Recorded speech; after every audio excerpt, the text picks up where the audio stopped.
Hello, this is Globe 101 with Zach Brave.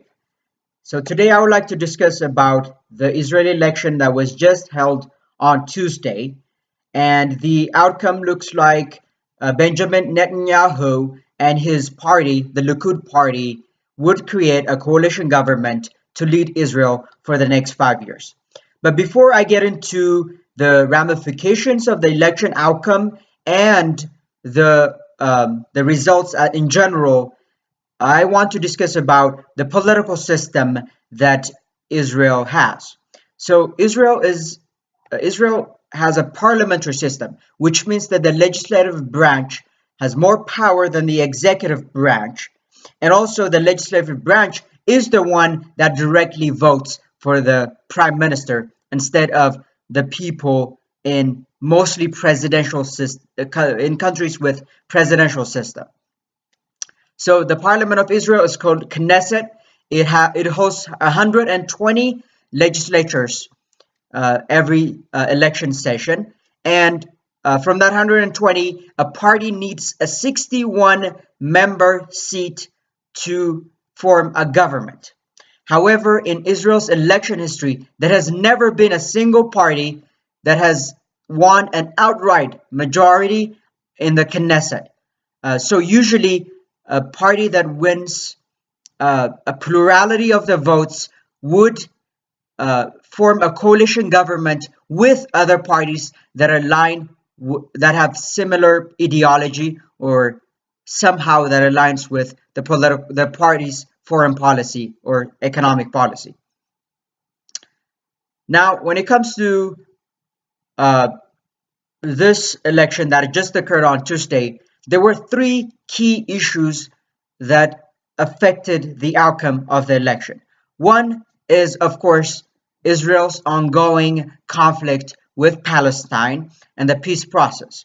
So, as we know, Likud party and Benjamin Netanyahu really have a hawkish stance on Palestine. They believe that Israel needs to have an upper hand when it comes to negotiation of any peace deal with the territory of Palestine, and it looks like the people have voted for that. The other second issue that was a hot button issue in this current in the recent election was the economy. So the economy of Israel has been growing at a very fast rate. In fact, it is considered one of the fastest growing economies. On top of that, Israel has become more of a hub of technological advancements of the 21st century. And that really has helped Benjamin Netanyahu hold on to his power. The third issue that really was a negative, that really shed a negative light on Benjamin Netanyahu and his party was the allegation of corruption. In fact, the Justice Department of Israel has just charged Benjamin Netanyahu with bribery allegations, and there is the trial is ongoing, and there might be an indictment coming soon. However, if the coalition government is successful, and if Benjamin Netanyahu can hold onto his power, he could change the laws that would, in effect, make him not liable for any criminal acts. So the other aspect of the election that I want to discuss about is, of course, the impact of the election on the wider world. One thing that for sure will be affected by this election is, of course, the long entrenched Israeli and Palestine conflict.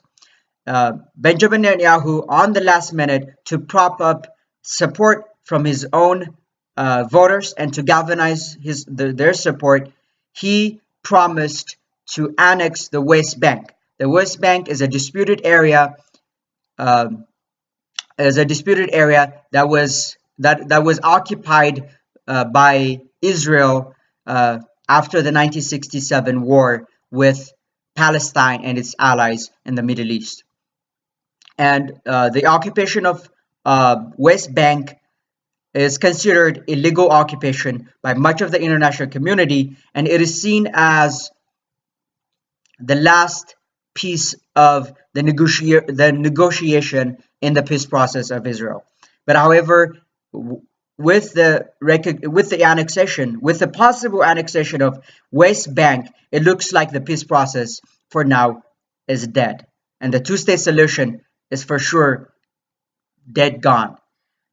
The other aspect of Israel's election on of its effect on our on the world's relations is, of course, its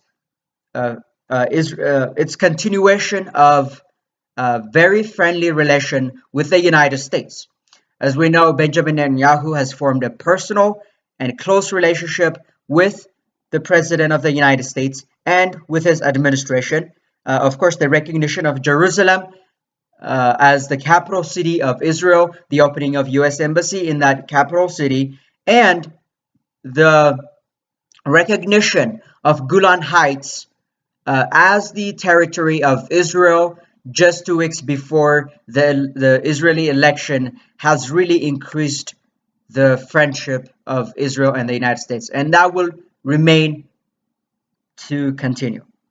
The third aspect of the foreign policy is, of course, Israelis relationship with the the more influential nations of the Middle East, like Iran, for example. That will continue to be less friendly and more adversarial relationship.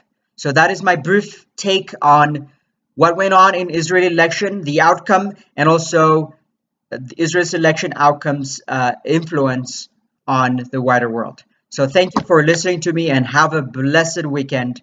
And please write your comments down below.